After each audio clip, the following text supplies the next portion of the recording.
Hi, welcome back to MRTV. Welcome back here from the Pimax headquarters for a very special Q&A session here with Martin.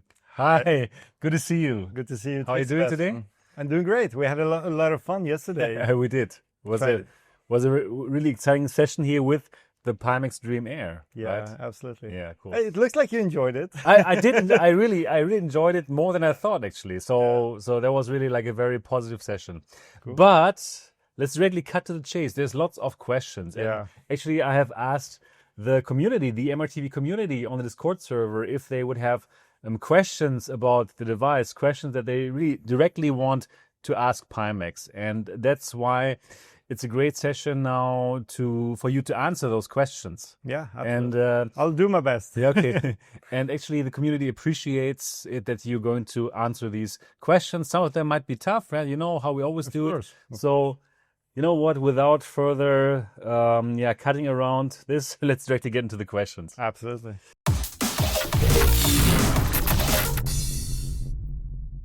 So you have two versions, the Pimax Dream Air, the original with the new Sony 4K micro OLED panel, but you also have the new Pimax Dream Air SE with panels with the lower resolution. Yes. Right, and this is going to be your Beyond 2 competitor, let's be honest about it. And people are wondering, does this Dream Air SE have the same panel restrictions like the Beyond, as in for 90 Hertz, you could not run it actually at the full native resolution, but you have to upscale a 1900p signal? Yeah, absolutely. The answer is yes. Okay. We want to be fully transparent about it. We want to be honest, of course. So there's going to be downscaling and upscaling involved in the 90 Hertz mode. In 75 Hertz is going to be a native signal, just like it is on other competitors. Okay, sounds like it might be the same panel like on other competitors. I don't have that information, but it's a very similar pattern, if something. So, yeah, okay. Okay, good to know. Yeah, people will know now that there's the same restrictions, and Absolutely. That's exactly what they wanted to know. And here we are to address all these questions. Yeah. Okay, let me see what else they want to know. So people are wondering about this module, about the Super. There's going to be a micro OLED module. Right. And what is exactly the difference between the Super OLED module and the Dream Air OLED? Is it the same panel? Yes, here's Sony one. It's aside from the form factor, of course. Obviously, which it's a optical engine for the Crystal Super. It's way bigger, of course, because of the Super being bigger. Apart from that, it's the same lenses, the same panels, and of course the same eye tracking provided by Tobii. So there's no big differences. We're going to try to keep the configuration as similar as possible for both of these headsets. Okay. Especially since we're going to optimize for one special distortion profile and make it like flawless, just like we did for the Crystal Super and the QLED engine. So yeah, there are not big differences really. No, it's of course it's going to be housed in a bigger housing to make it fit and be compatible with Super. But yeah, okay, I got it. Yeah, for those people who own the Super housing, it might be a good idea to just upgrade to OLED if they want to. Yeah. But I must say, like, probably when you have something like this, then it's just so tough to wear the big housing. It is, but you also have different use cases. Some people are screaming ever since the wide field of view days of 8K, 8KX, 8K plus, whatever. They've been screaming about at least 140 degrees of field of view, which was, if you all remember, the normal field of view of the 8KX, 8K plus. That was 140 something degrees. Right. Now the Super with the QLED engine, an optical engine with the QLED panels and those aspherical lenses, we are reaching basically 138, very close to 140 degrees horizontally, which is almost gives us the same field of view as the 8KX normal field of view mode. So that's a huge use case for those. And then of course brightness, let's say you play DCS, digital combat simulator, you want that field of view. You still get the super high resolution, the clarity, everything with the QLED panel is great. You've seen it in Dortmund, you loved it like most people do. It was really good.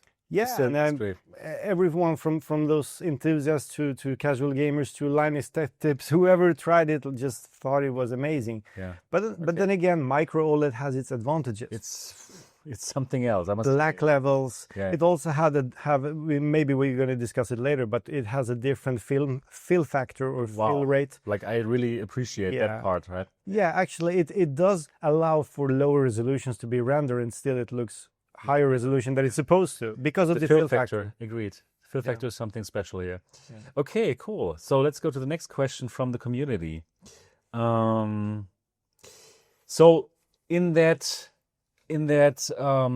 prototype that we tried yesterday, it was like really maximized for FOV, and it sacrificed the overlap. But still, I must say I did enjoy it.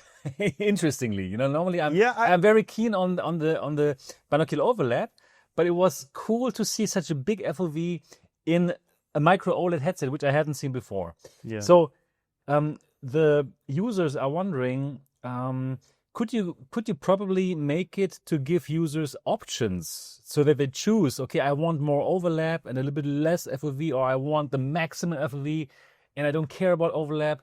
Do you think you can put it into one device and probably have some lens changes or software changes? There has been some brief discussions about it internally. I even asked that Robin directly. Now, here's the thing. We're promoting this unit or this device with the micro OLED panels as a 105 degrees horizontal field of view headset. Okay. Now, so good overlap. Yeah, it's a good, yeah, exactly. I'm coming to this. I think the overlap in this unit is going to be one of the most important things. We want to achieve the highest possible overlap without sacrificing too much of the field of view. Okay. You watched a lot of MRTV videos. Yes. I like it. Only made for you. I love it. You know that. No, but you've been one of the most, you've been, how do you say, advocating for the really high binocular overlap or stereo overlap, which is very important for some people. Now, there's nobody really suffering from a very high stereo overlap, right? No. But there are people suffering from a low FOV. That's a good point. Yeah, exactly. And so you have to make a trade-off. Now, I got to explain this because when we did that announcement a couple of days ago, the video we published on the Pimax YouTube channel, I made a comment right during that live stream where I actually told people that yes, during Riza tool we had like 123 degrees. We made a test and it's like 123 degrees. That prototype has it. Basically. Yeah, it's like in this current state, this prototype has it. But that is because we are testing the limits and then we're going to try to find the balance. Okay. And this is something that I've got to know later on from both Robin and others and the engineers specifically, because with this current field of view, the binocular overlap would be probably acceptable for some or even most, but most likely not acceptable for people who are requiring a wide binocular overlap, like you normally do, right? I do, yeah. Which was somewhere in the 80s or something, instead of like 100 or something we have in the Super, or above 100 degrees of a stereo overlap. So I think I would like to say, like, don't get too high expectation on the field of view with the Dream Air, because that is not what the device was made for. That's why we do have this Crystal Super with the QLED engine, optical engine, which will allow for 140 now, maybe even higher in future. Yeah. Now, you asked also if there will be like an option, like let's say two modes, like a wide field of view mode. That may come, but I cannot promise you anything right now, because I don't know I know what the plan is. Yeah. But I don't know if they want to do this, because it might also make people think like, wow, this is a wide field of view headset or something, but then they get disappointed with the overlap instead. So they end up using the 105 degree field of view mode instead of the 120 or whatever we happen to just add as a bonus. So I think it's a better approach to try to maximize the field of view, just because be the widest field of view micro OLED right now. And in this state, especially this early, I'm not saying we're early with this. We've been working on this unit for quite a long time, and we are setting a goal for like 3 months from now or something. But still, there's a lot of much more important things to finish with this unit before you can ship it. And I don't think that's going to be the priority number one. So I think what Robin and the engineers are going to do is to find a perfect balance. And I would say like maybe 105, even maybe 110 degrees. would be like a sweet spot for this headset, where you get like 90-something% of the view with the stereo overlap. Okay. But that is still far off from the Crystal Super, which has 138 or 140. So yeah, that's what I'm saying. It's totally two different headsets, even though... Yeah, that one we know. Yeah. Of course. So yeah, I still think it would be great if you could give people the option. Like, okay, I want the super big FOV that we saw in this prototype, and then that would be good. Like, but you know, here's the thing. We had a 5K plus with 100, what was it, like 120 hertz, and all of a sudden we had 144 hertz on that headset. Like nobody even asked for it, and we just brought it to all the users. Okay. So you never say never with Pimax. They can just surprise you. All of a sudden Robin just decides to add that mode. But for now, let's say it just we advertise it as 105 degrees, and it will be, and it's not going to be less than 105, that's for sure, because each panel is rendering 101 degrees according to Risa. So it's so easy to get that field of view with almost maximum stereo overlap. Also, that's the first that you're promising a smaller FOV than what you actually have. Normally it's the other way around. So probably, but this is also a different audience. I think this headset will be for an audience which is not necessarily looking for the widest field of view. I mean, you see that on the competitor side. There are let's be honest, there are competitors doing kind of similar headsets, right? Nobody's really screening for 120, 140 degrees. Nobody was even expecting that. Yeah, that's why we were so surprised when we tried. Yeah, and even in your comments on your video, or was it some video before, people outright said like, no, it's impossible with these panels to achieve it. And I think it's better we just keep it this way and see what happens. Let's start with 105 degrees and just see what's happening. Sure, that makes sense. Without promising too much. Right, okay, cool. Let's see what is the next question here. Okay, now this is a big one in my opinion. So it's about the timeline. Yeah. And I was always quite critical about the timelines of Pimax. Like in your January event, you said, okay, the Dream Air is going to ship in May 2025, which is now. And even on your website, until like the last month, it said, okay, we're shipping this in May 2025. And people were buying it because they thought they get it.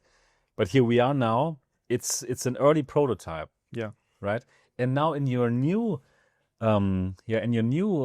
show, you said, okay, this is now coming out in Q3, which is also very soon.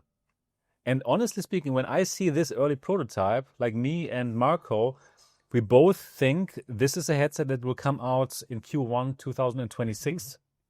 So how can this come out in Q3 2025? Yeah, I get your point. I totally understand. If you look at this unit and then you look at the CGI images from the event, of course, there's a clear difference. There are missing parts, missing features. This black looks better than the CGI. But oh, well, yeah, that's personal, yeah. Yeah, but tell us about the timeline, yeah. Yeah, here's the thing. I still do think it's feasible around Q3, maybe end of Q3, maybe beginning of Q4. And that is for a reason. Now, there has been delays already, as we know, and that has mainly been because of the new Sony panels, which we chose to use, which are way more expensive, by the way, but still so much better. And I would say like 70% of, this is just my estimation, okay? I'm not the core engineer of this office, of course, but I would say like at least 70% of the whole process of developing this headset is to make the optical engine, so to say, the optical stack, to match the headset with the panels, align them, make sure they are working. That was the big part of the job, and that has finally been done now with those Sony panels because we have settled for them. We have already big orders on them. Everything is basically done internally. You tried it yesterday, the headset. You saw that it was working with SteamVR, with OpenXR, Pimax XR, whatever. It's like it's fully compatible with PC. So that together, the software part and the hardware part, that was like maybe 80% of the headset. Yeah. What you're looking at and you're seeing like, oh, well, this looks like a prototype without audio, without the strap. Well, those are the minor things. Yeah, the tracking. Yeah, here's the thing. Yeah, we got to remember that we are not reinventing the wheel here. We have the tracking system already in the Crystal Lite, the Crystal Super. It's the SLAM tracking we developed ourselves. It's based on 4 cameras. we already made so it works with PCVR. All we need to do is to just put those cameras on there, connect them to the main PCB. There's another chip that's also going to be connected, I think. It's such an easy procedure. And then the calibration. No, maybe. If you get a less... If you get, yeah, go on. Yeah. No, I'm just saying, like it's a quite an easy procedure compared to what has been done the past, let's say, year or even more, 1.5 years. So the tracking, I don't see that as a problem. In fact, next month, this has been promised by Robin, by the way. Next month, worst case at the end of next month in June, we will have another sample which will have most of these features already built in, which I assume will also have the tracking. And that, I would love to see it. I would love to see it. They actually told that you are going to see it. I think they might fly into you to Taiwan or something, or you fly in here and test it. Yeah. So there's going to be. Here's the thing: we want to keep transparency throughout the development. We want to make sure that you're aware of what's happening, how it's going, how far we have left, what's missing. In case something goes wrong, we want to make sure that you get that information on time, so you still are, so it doesn't come as a shock in Q3. So I think that's important, because we have made that mistake in the past when we promised something and then now you make it again. Yeah, no, we're not going to make that again, because we're not going to be silent and then like on the launch day, like, oh, sorry guys, another 2 months. But I still believe that we have a chance. We can do this within 3 months, or let's say even 4 months. I can definitely think we can do, because I've seen the development of other headsets. I've seen the huge steps that was made with Super back in the days. When I saw a prototype and then like 2 months later, like, wow, okay, now it's a totally different unit.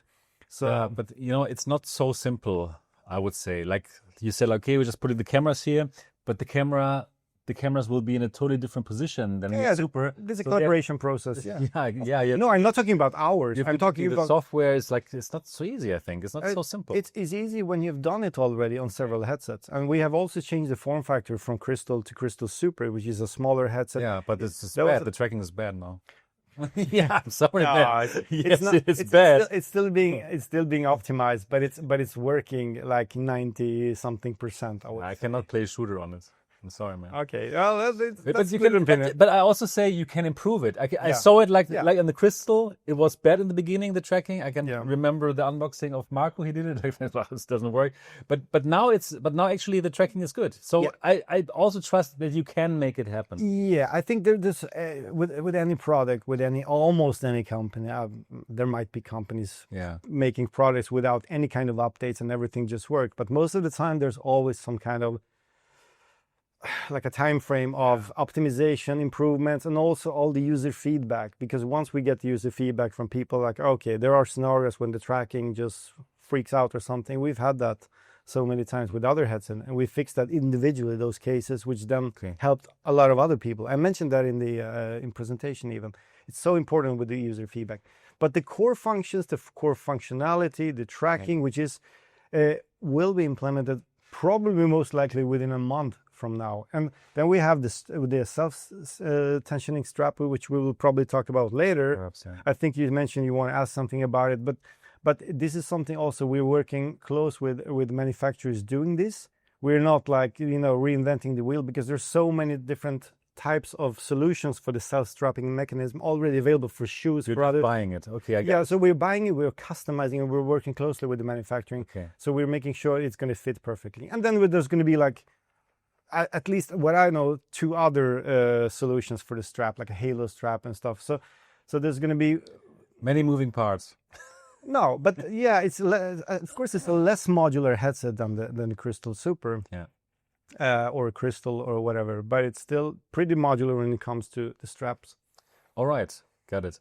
Yeah. Anyways, I can remember I had a very similar conversation with Jaap in January, where he also told me, like, confidently, he believes in May it's gonna happen, and now we're in May, and here this is a prototype. So like, I actually told you it. And I believe it's going to be Q1 or Q2 2026. That is my conviction. Okay. But you probably believe it's Q3, but... I would say I'm saying it's possible for end of Q3, but I would say if I would have to bet money on it, I would say something in the beginning of Q4, we will have the final devices. Then, of course, there's always this process of, the first batch and the shipments. There's going to be a beta testing phase and stuff. So it's not done over a day. Yeah. We want to make sure to have a good device out to the first, because we want to honor the people who are pre-ordering this now, putting money into this now. So of course we want to make sure that this device works upon arrival, right? For sure. So it's not a beta product. That makes sense. Just I would like say for all of you who want to pre-order this, just keep in mind you are not for sure getting a device in Q3 or Q4. I think that's fair. Yeah, it's an estimation. That's our plan. And I think it's very good to set plans because that pushes you to do things on time. It's like, how do you say, those deadlines. That's the best thing ever in business, in corporate business. Right. So how about the pricing of the QLED module? It's more expensive now. Yeah, right? It's much more expensive. Indeed, it's going to get more expensive. I'm not going to tell you any numbers here, but it's considerably more expensive each panel, the Sony panels. So of course, since we're using the same panels for the QLED, micro OLED, not QLED. What am I saying? Micro OLED, micro OLED optical engine for the Super. We're using the same panels there as we use on the Dream Air. Of course, the price will increase. And of course, the module price, the bundle itself, we never really announced the price for the bundle. We just said in the previous announcement that there will be a bundle, but I think we'll leave it at that for now, and then we'll announce the price of the bundle as soon as we get closer to the release of the micro OLED engine itself. Okay. So another question. Will the Dream Air line have a motorized IPD adjustment? Yes. It's going to have 2 micro motors. They're super small. It's basically like 2 grams each or something like that. It's like ridiculously small ones. And there's of course there is a couple of more parts where how the lenses there fall sliding based on the motorization. Okay. So, but yeah, it's almost a weightless solution. It's still this form factor. Yes. Yes. Here's the thing. I mean, what you see here is what it's going to be. This is what you saw in the presentation, but it's not this fancy looking front, right? But the form factor here, even the dimensions are how they're supposed to be already now. So, but then of course there's going to be sensors, there's going to be cameras and stuff. Yeah. No, it's going to be there. That's something that is confirmed. I'm not just shooting it out of blue. I was actually personally a couple of months ago. I thought personally that it will be manual IPD adjustment, which I thought would be okay. Still, I mean, it's such a small device, doesn't matter. I just set the IPD because honestly, I don't use auto IPD that often. I know my IPD at home. I'm the only person at home using the headset because my girlfriend refuses to use VR. My wife as well. Yeah. Yeah. So I just turn off the auto IPD because I don't care. Same here. You said it once and then it's done. So, and I think 90% of the people do the same thing, but it's still a cool feature. And I don't think it's going to require, it's not going to cause any delays, that's for sure. Because I think in this stage of time, in this stage of the development, I don't think Robin wants to add features which will just delay everything. Okay. Okay, so auto IPD is going to be in this device. Yeah, thanks to the eye tracking, of course, which will also be there. Yeah. Okay. So will new controllers be bundled without rings, and when can we see them? Because we didn't see any ringless controllers here in the office. We looked everywhere. Yeah, personally, I haven't either. Okay. And what the information I got from Robin was that they were coming, ringless controllers, as he called it himself. And he said there will be samples available soon. Soon without TM. No, but I mean, here's the thing. We to be able to deliver this device, if we're promising Q3, let's say even Q4, we need to have the controllers, right? Especially if we want to do inside-out tracking. Yes, there will be another version with lighthouse tracking, but the controllers are very important. So they will be here, but I haven't tried them. I haven't seen them here at the office. Yeah. And there are a lot of things here which they're actually not showing me because I am just as skeptical as you when I'm testing things at the lab here. Right. I come here from Sweden to my work here, and I'm just like, no, this is not good, or this is good. I'm very skeptical myself, and sometimes they just want to wait and make it better until they show it even to me. Okay. So I think that might be the reason. I don't know. Okay, let's see. Yeah. All right. The next question: the pass-through on the Dream Air, is it just black and white like the Super, or is it going to be different? Yes, it's going to be the same one. Look, too bad. Yeah. I mean, it's It's not so nice, right? I know, but we never promised.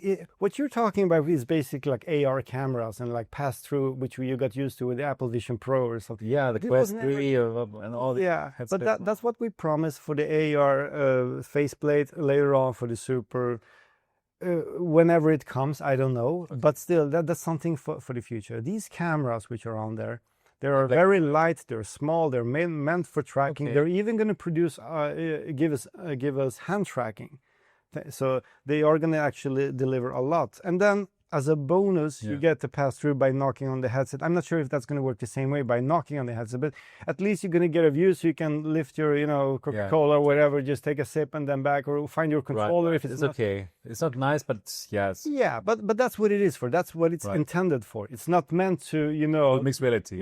Play AR games or whatever. Yeah. Sure. Okay, next question. So we heard nothing about this little PUC computer called COP. Yeah. We saw it in January, right? Yeah. So we heard nothing about it in this latest event. So is it still a thing, or was it just a fantasy? Yeah, they're still researching this. There's like early development into it. Now, what it is, I don't know what people expect it to be, but Android XR. In our fantasy, it's an Android XR PUC. Yeah, but an Android XR PUC is basically an Android powered hand device. It's basically like, you could say, like, if you implement Android XR into the old Pimax portal, that would also be an Android XR device. Yeah, right. It's all about integrating the Android XR capability. So this is basically it's going to be a small Android device which you can connect to the headset, run some videos, maybe play some simple games or wherever. But then again, ideally, you will be able to do this with your phone as well. You just connect the USB-C. Most phones has it right now. Yeah. You have tried it also yesterday. Yeah, it worked pretty well. Yeah. Now the compatibility is not there yet because there are some phones like my Samsung S25 Plus. It's not connecting with it. So for some reason, it's detected, but it's not getting any signal. While on other devices, as you try, power delivery. Yeah, it might be power delivery, it might be something, but that's fixable. At least it's detectable and everything. And the device you tried it on, it just worked, and you could watch movies or whatever. Yeah. It's going to be improved also. It's good. I can imagine that you have some device like for these video glasses, like X-Real and Rokit. Yeah. They also have like Rokit Station and X-Real Beam Pro. Yeah. And if you have something like this, okay, that makes sense. Yeah. For people who want some media player. Yeah. And also, again, I said it a couple of times, we're not reinventing the wheel. We're not building something from the ground. There's so many of these units out there for cars even. I have such a small pack in my car to do some Android Auto and some like Android interfacing on my big screen in the car. So, and you have like, let's say a tiny small NVIDIA Shield box you connect to your TV and watch Netflix, whatever. It's basically the same thing, but more customized for the Dream Air and Dream Air SC. Okay. Which is good. Maybe there will be some kind of interaction with controllers I have no information about that. Could happen. I mean, maybe some other external device. So, yeah. Okay, good. Yeah. Okay. Now about the pre-ordering of the Dream Air and Dream Air SE. So you have two options of pre-ordering. One, you put $1. Yeah. And one, you put like the whole money or the whole amount that you put up front. Yeah. So the question is now, who gets the devices first? Is it enough to put $1? Or should I put the whole money up front to get it first? I want it first. No, I mean, to put $1, it's enough to get an early spot. It's to get an early spot in the once it's getting shipped.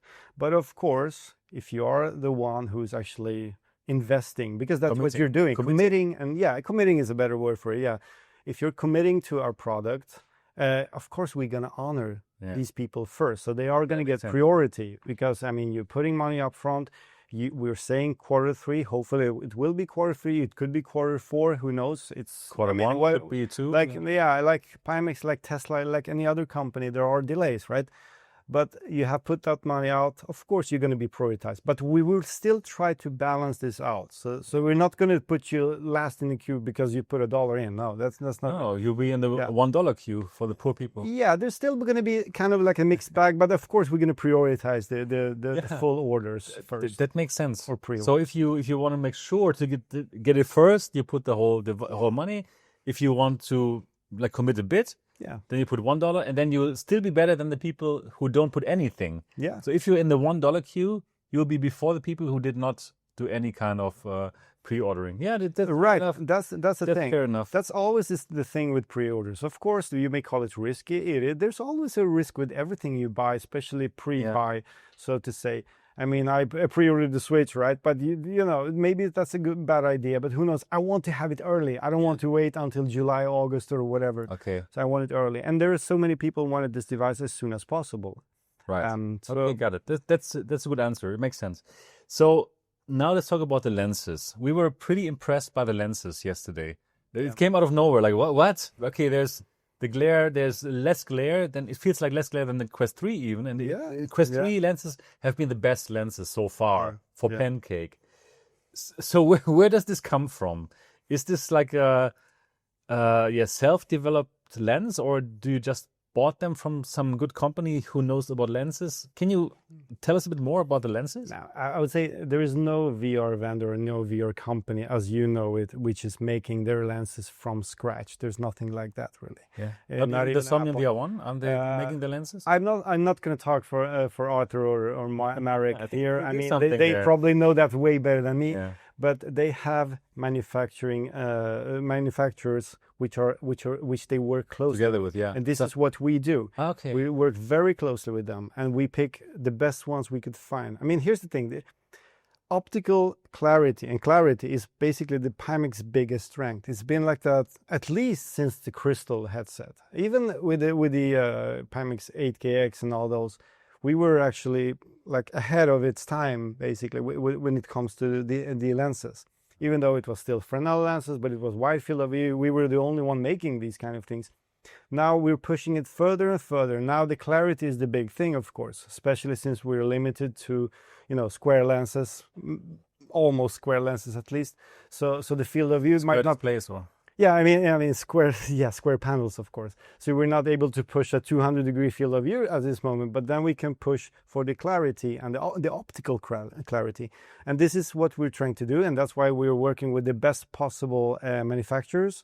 So we have very good connections, and we work very closely with them. So and they customize everything for us. So we create demands, and they create the products, and then we make sure everything gets fixed however we want it. So we're not just buying optics from shelf, like we put this one looks good and let's just put it in. No, it doesn't work this way, because otherwise we would end up like maybe other competitors. And here you got like minimal glare, you got bigger lenses, as you saw. Yeah, you have bigger than anyone. That's really nice. It does allow for a wider field of view. I mean, people said it didn't allow for a wide field of view. Obviously it can, even though it will not be necessarily this wide field of view eventually. Yeah. But it's still possible, a lot thanks to the lenses. Mm-hmm. So yeah, this is one of our strengths, and this is some magic Pimax been up to. I mean, you asked Nordic, was it you that asked Nordic like a day ago? How is that possible? He said like, we're experts. Yeah, okay. It was a little bit cocky, but I think it was right. It was fun. He just said like, all right, yeah, because we can and because we want to do it.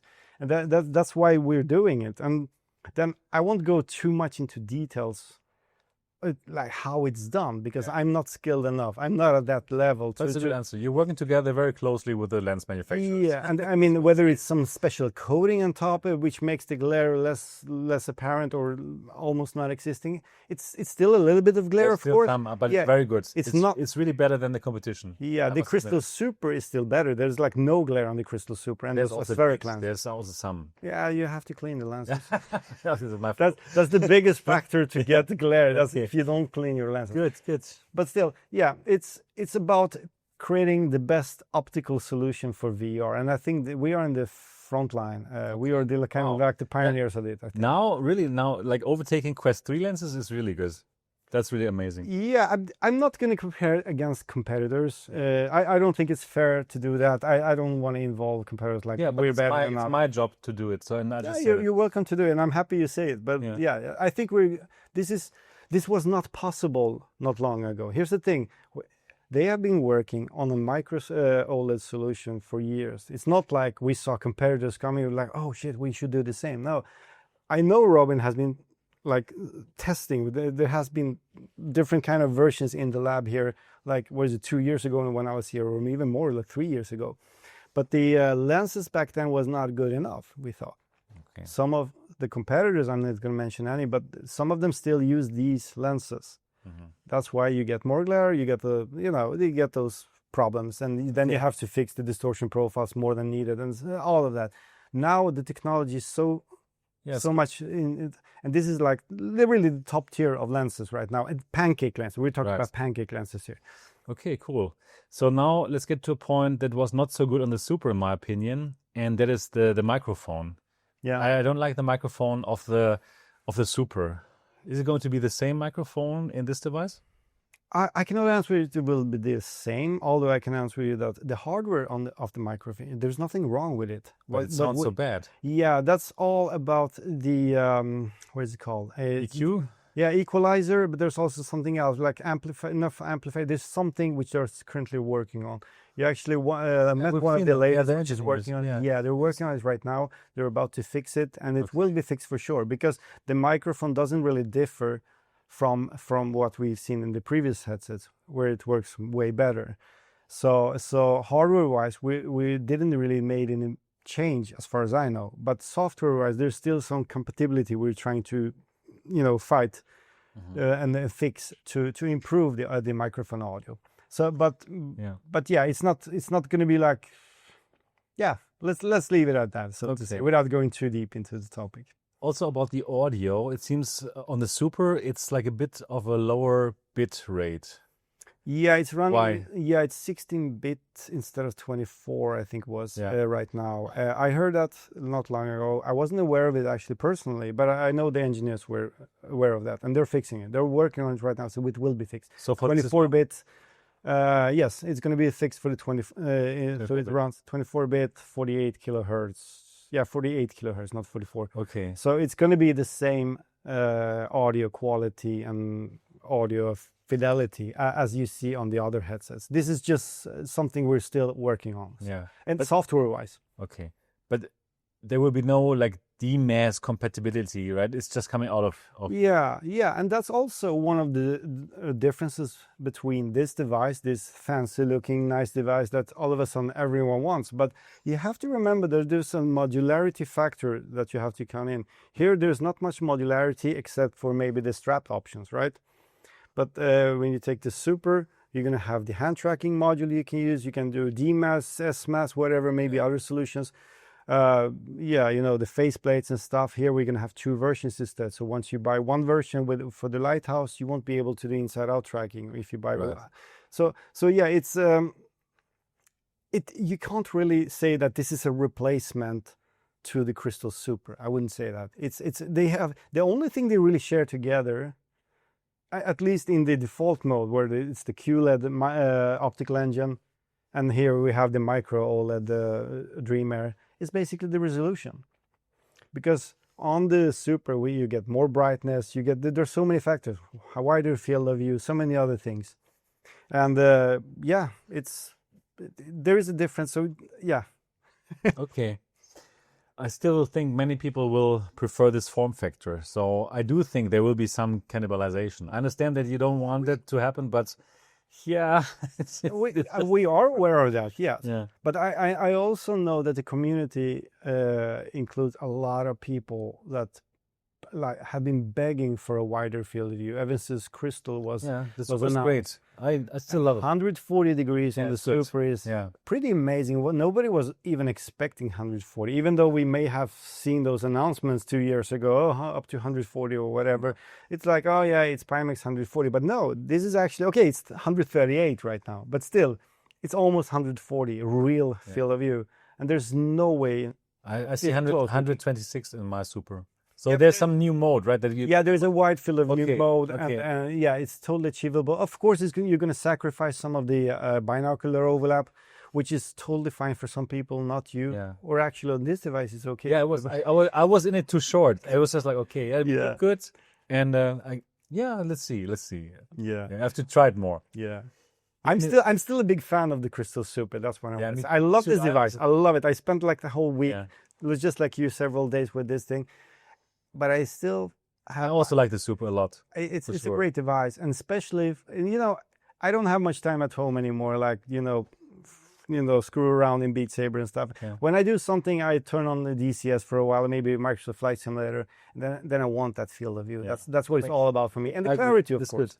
and brightness, Okay. and eye tracking. There's a what lot else? of things. What else? Give me- Yeah.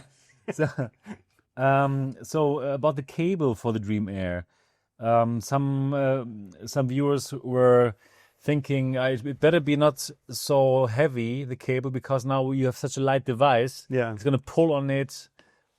Yeah. So, do you have any information now already about the cable?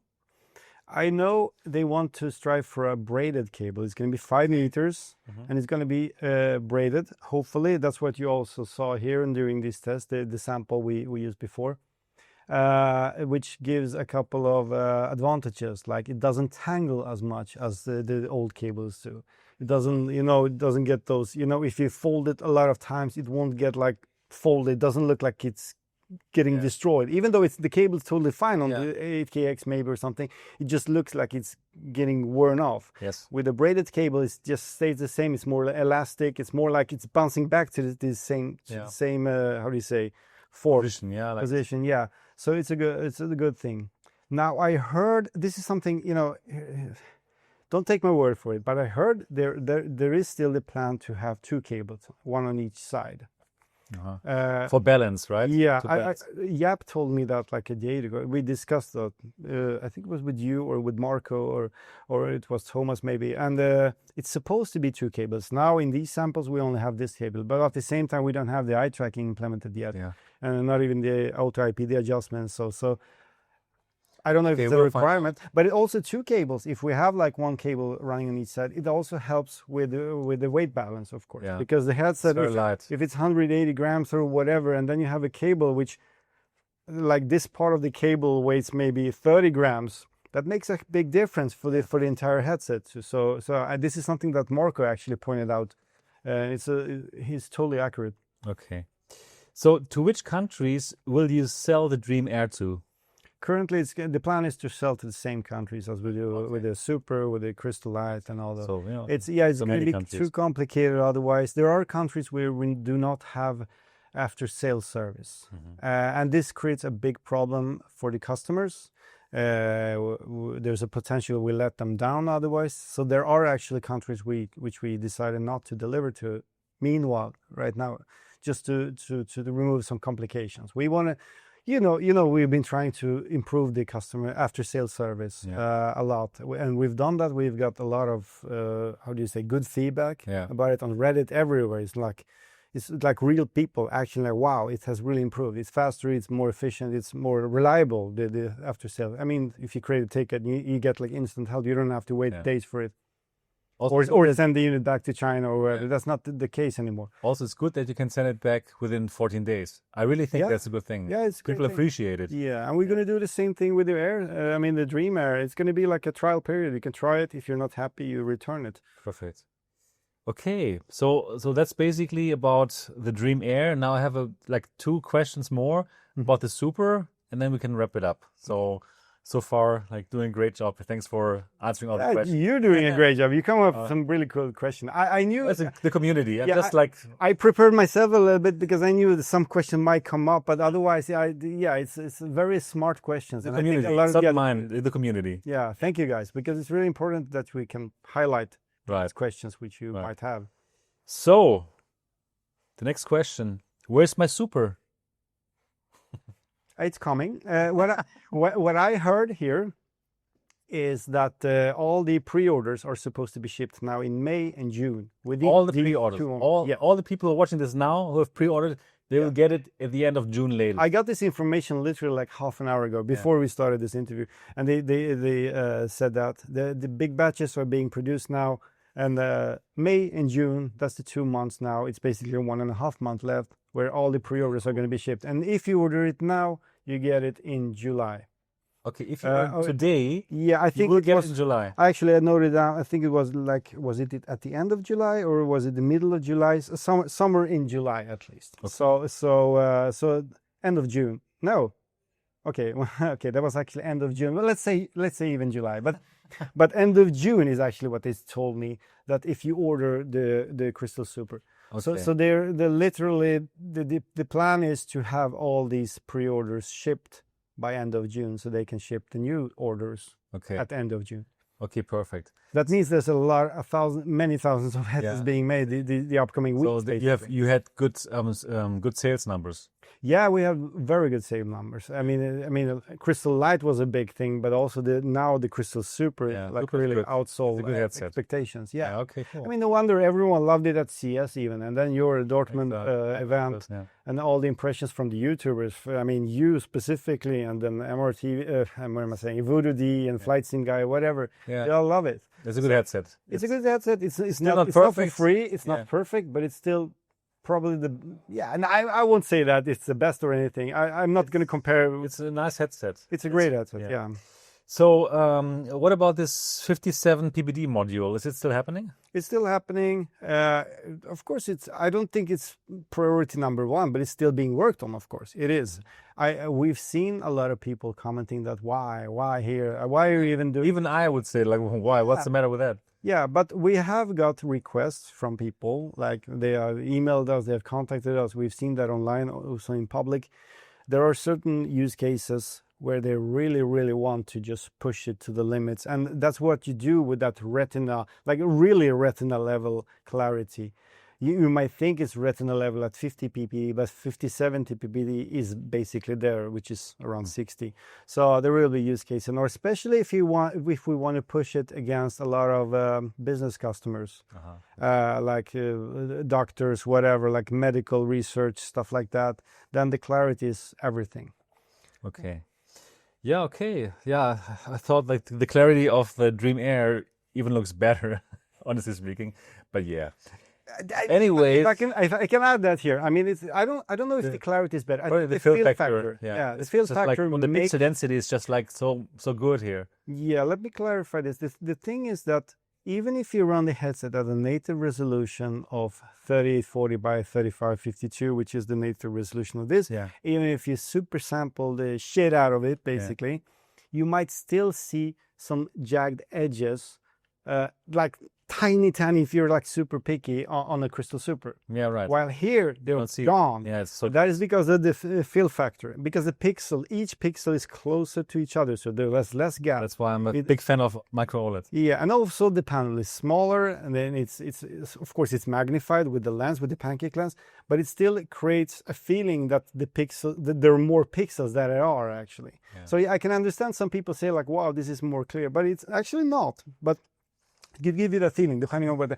But on the other hand, what benefits? The big benefit of this sensor, I would say, which is not something we are even promoting, but I can say that from my own experience, that you can run a way lower resolution with this headset. Even the Dream Air, I'm not talking about the SC version. Yeah, we can run a lower resolution, and it still looks amazing. And that is also because of the fill factor. I had the same feeling with the Mega Nex. Yeah, it's just the same thing. Yeah, while the QLED panels do not really provide that same of jag-free, how do you say, jagged edges free image on a lower resolution, or even the native resolution.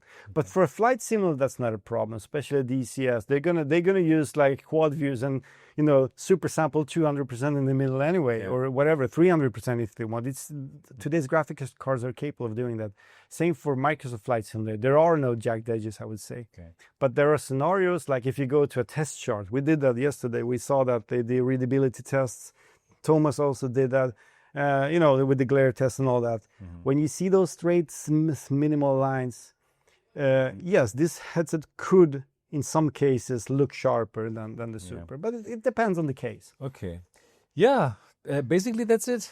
Yeah. So thank you, Martin, for answering all these questions. And Thank you. The community is super happy now to really get the clear answers. And you did a great job of like just answering transparently, and they will appreciate it. Yeah, thank you. Thank you for coming here, guys. Also. Yeah, we're here great at the headquarters still in Pimax. Shanghai. Pimax, yeah. I'm leaving tomorrow. You also going Couple further? days, yeah. So it's been a great couple of days together with you, and it's been great for me because this is actually the first time I see this sample, just like you. Yeah, I mean, cool. this week has been my first time, and I'm blown away. Just It's pretty with you, I exciting. think. Yeah. Cool.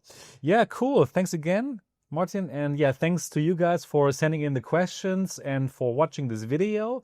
So hope you enjoyed it. Leave more questions in the comment section. Probably you even came up with more questions now, and you'll probably read them and hopefully also answer perhaps in the comment section. Oh yeah, absolutely. That would be great. I'll be gone for like on Wednesday. Then I'm like flying all day. And they can comment. Yeah, throughout the world. But then I'm home, and then I can be back online again.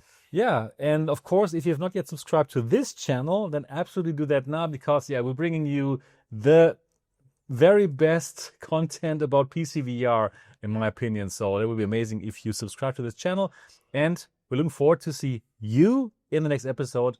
Until then, bye-bye.